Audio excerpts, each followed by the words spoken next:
सुप्रभात बच्चों।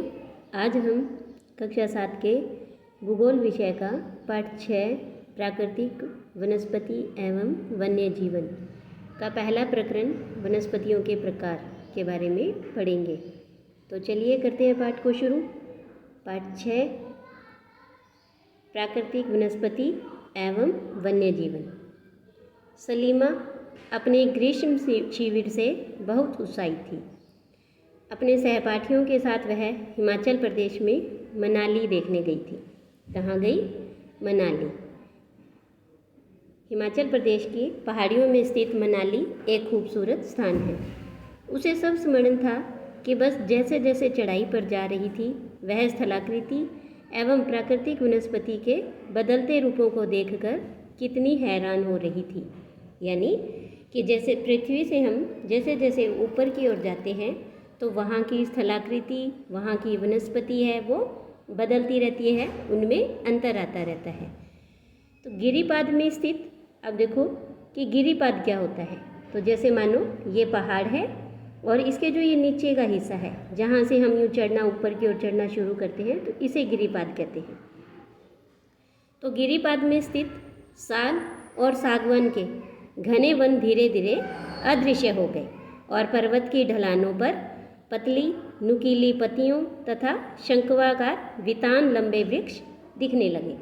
अब देखिए बच्चों कि शंक्वाकार क्या होते हैं। तो इस तरह से जो शंकु के आकार के लंबे से जो वृक्ष होते हैं उन्हें हम कहते हैं शंक्वाकार। तो इस तरह के जो लंबे वृक्ष हैं वो उसे अब दिखाई देने लगे थे। उसे पता चला कि वे शंकुधारी वृक्ष थे। लंबे वृक्षों पर खिले लाल लाल फूलों पर उसका ध्यान गया। वे रोडोडेंड्रोन के फूल थे। अब ये देखिए कि रोडोडेंड्रोन के फूल कैसे दिखाई देते हैं। तो ये देखिए इस तरह से ये लाल रंग के बड़े ही सुंदर फूल होते हैं। तो उसका ध्यान इन लाल लाल फूलों पर गया। तो मनाली से आगे रोहतांग दर्रे तक के रास्ते में उसने देखा कि भूमि छोटी छोटी घास और कुछ स्थानों पर बर्फ़ से ढकी हुई थी। तो देखिए बच्चों कि यहाँ एक प्रश्न है, क्या अब आप ये बता सकते हैं कि चढ़ाई के साथ सलीमा ने प्राकृतिक वनस्पतियों में क्या परिवर्तन देखा? हिमालय में गिरिपाद से लेकर ऊंचाई तक सलीमा ने किस प्रकार की वनस्पति देखी? तो देखो बच्चों, जैसे अभी हमने पढ़ा कि सलीमा ने देखा था कि चढ़ाई के साथ साथ जलवायु में अंतर होता है, मिट्टी की परत की जो मोटाई है, ढाल है, उनमें परिवर्तन होता है और इन परिवर्तनों के कारण प्राकृतिक वनस्पति की विशेषताओं में भी परिवर्तन होता है।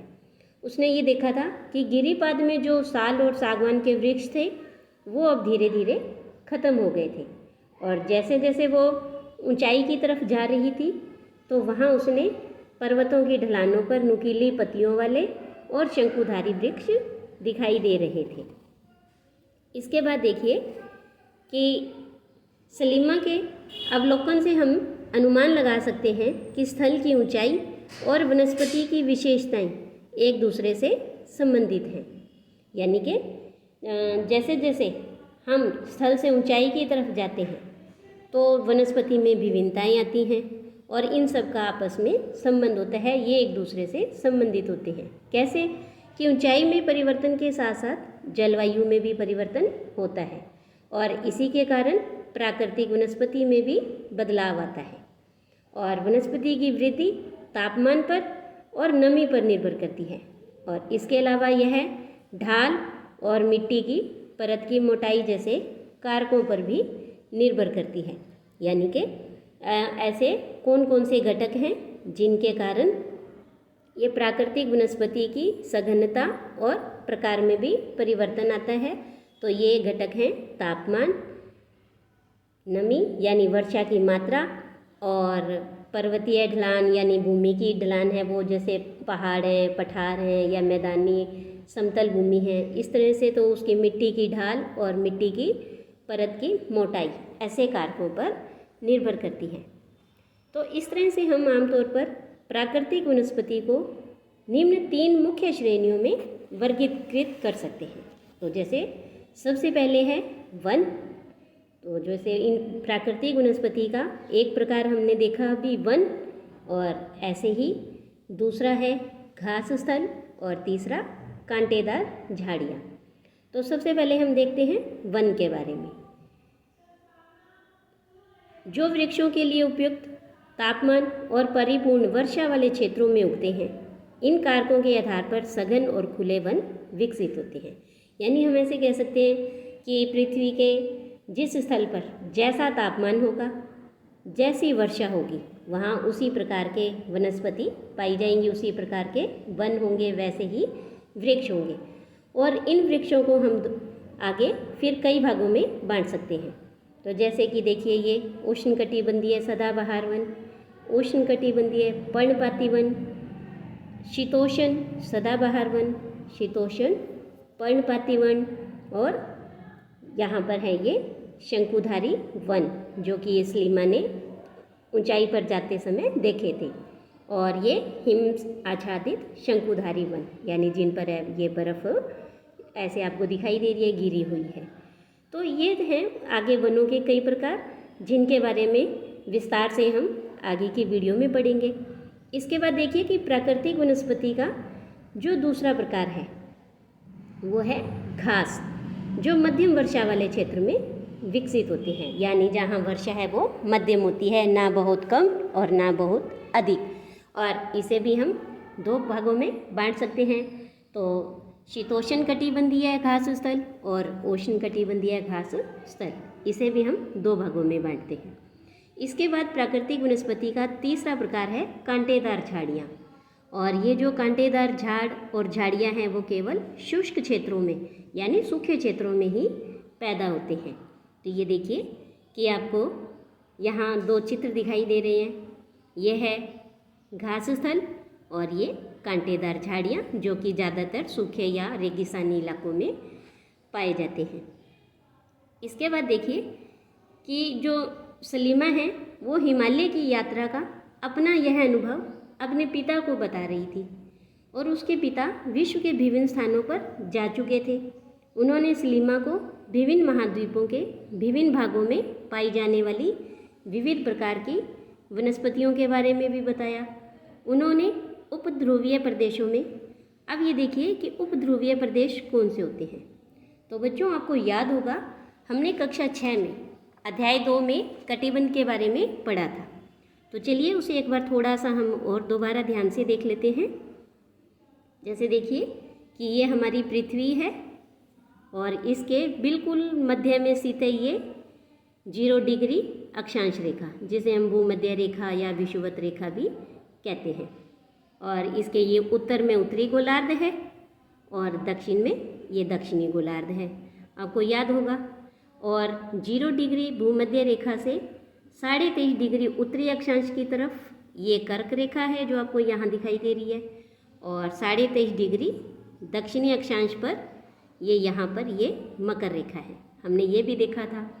तो ये जो हरे रंग का आपको सारा ये भाग दिखाई दे रहा है, ये सारा क्या कहलाता है? उष्णकटिबंध। और यहाँ पर हमने देखा अभी जब वनों के चित्र देखे थे कि उष्णकटिबंधीय सदाबहार वन, उष्णकटिबंधीय पर्णपाती वन। तो जो ये उष्णकटिबंधीय सदाबहार वन होते हैं, इन्हें वर्षा वन भी कहा जाता है। और ये यहाँ पर भूमध्य रेखा के आसपास थोड़ी यहाँ तक उष्णकटिबंध तक यहाँ तक पाए जाते हैं। इसके बाद हमने उष्णकटिबंधीय पर्णपाती वनों का चित्र देखा था, जो कि क्या है, शुष्क मौसम में अपनी पत्तियाँ गिरा देते हैं, पर्णपाती। और इन्हें मानसूनी वन भी कहते हैं। और ये भारत में, ऑस्ट्रेलिया में यहाँ पाए जाते हैं। तो इस क्षेत्र पर है उष्णकटिबंध के अंदर ही, लेकिन थोड़ा ऊपर की तरफ यहाँ पर आपको ये मिलेंगे। इसके बाद हम बात कर रहे हैं शीतोष्ण कटिबंध की। तो कर्क रेखा से लेकर 66.5 डिग्री तक उत्तरी अक्षांश की तरफ ये सारा जो भाग है, ये है उत्तरी शीतोष्ण कटिबंध।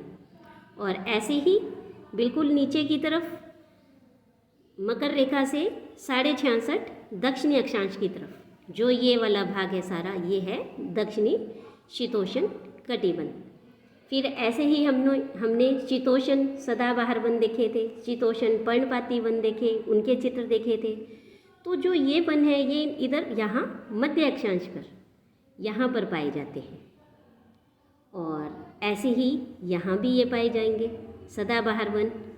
इसके बाद है शीतोष्ण पर्णपाती वन, जो कि जैसे जैसे हम ऊंचाई की तरफ जाएंगे, उच्च अक्षांशों की तरफ, तो यहाँ पर हमें ये मिलेंगे शीतोष्ण पर्णपाती वन।